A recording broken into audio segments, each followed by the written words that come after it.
Okay, let's just get right into it. We are living in a world that's constantly bombarding our brains with what are called supernormal stimuli. I'm talking about those endless feeds, the instant notifications, all the digital rewards that have created this massive dopamine debt. Our baseline for what feels exciting is just so high now that the deep, slow, meaningful work, the stuff that's actually required for greatness, can feel physically painful.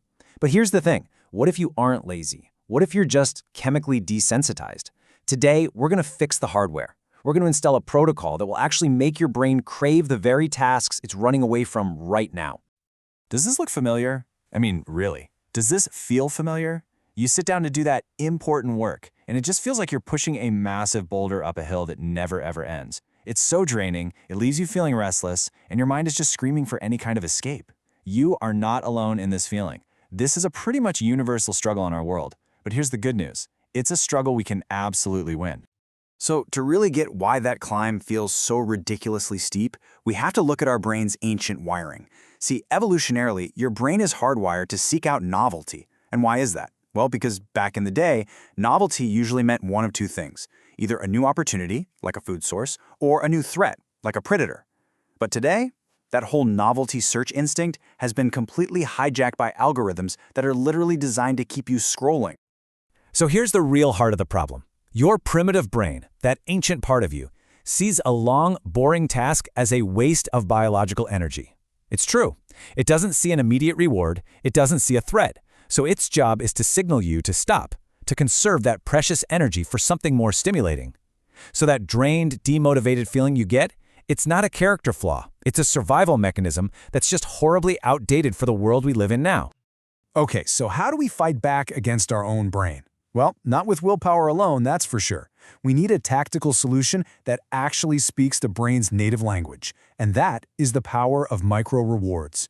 This is such a simple, but honestly a profound technique to start rewiring your brain's entire response to getting work done.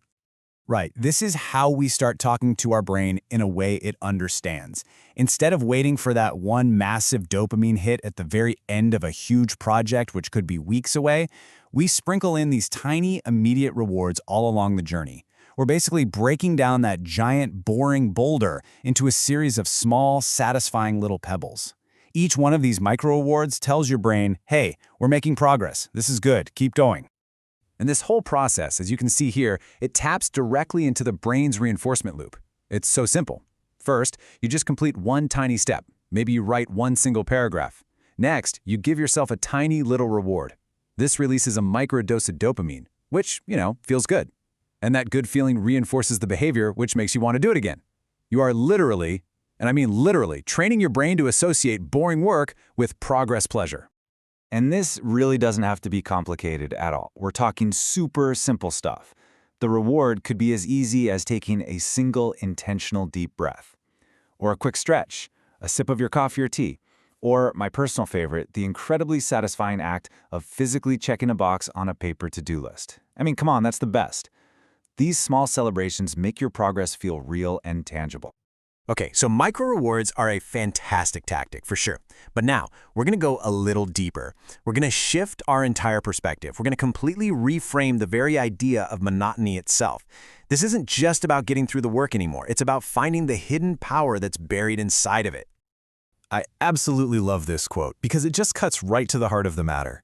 We've been taught our whole lives to see repetition as this boring, soul-crushing punishment, but what if it's not? What if, just like a musician practicing scales over and over, or an athlete running drills, that very repetition is what's actually constructing the architecture of excellence inside your brain? Let's just make this shift really, really clear. The old view, the one we're trying to leave behind, sees monotony as an enemy. It's that endless gray road we just need to escape from. But the new view, the one we're embracing right now, sees it as the actual path to mastery. It's a powerful tool for deep focus. It's a training ground for the essential skills of patience and persistence.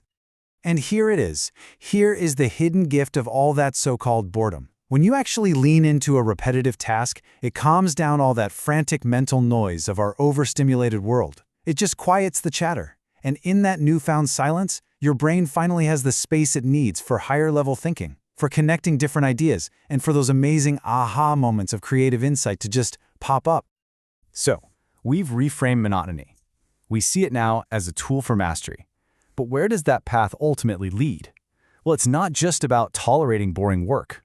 No, it's about transforming it into one of the most powerful and sought-after states of human performance there is: flow.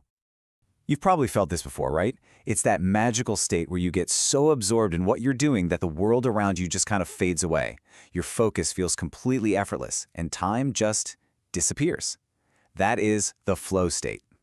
And here's the paradox. We often think that flow only comes from these exciting, high-stakes challenges. But the truth is, some of the absolute deepest flow states are found right in the heart of simple, repetitive work. The key, the trick, is to add a layer of what's called intentional difficulty. Some people call it the 4% edge. Just try to do the task a tiny bit better, or a little faster, or with more perfect form than you did last time. That small, intentional challenge is what turns automatic boredom into active, energizing flow.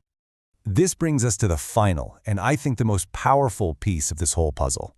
It's not about a tactic or even a perspective anymore. It's about adopting a brand new identity.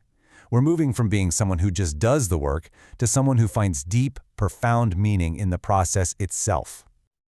I mean, think about it for a second. Some of history's most brilliant insights weren't born in some frantic brainstorming session. Nope, they came from the quiet spaces of repetitive action.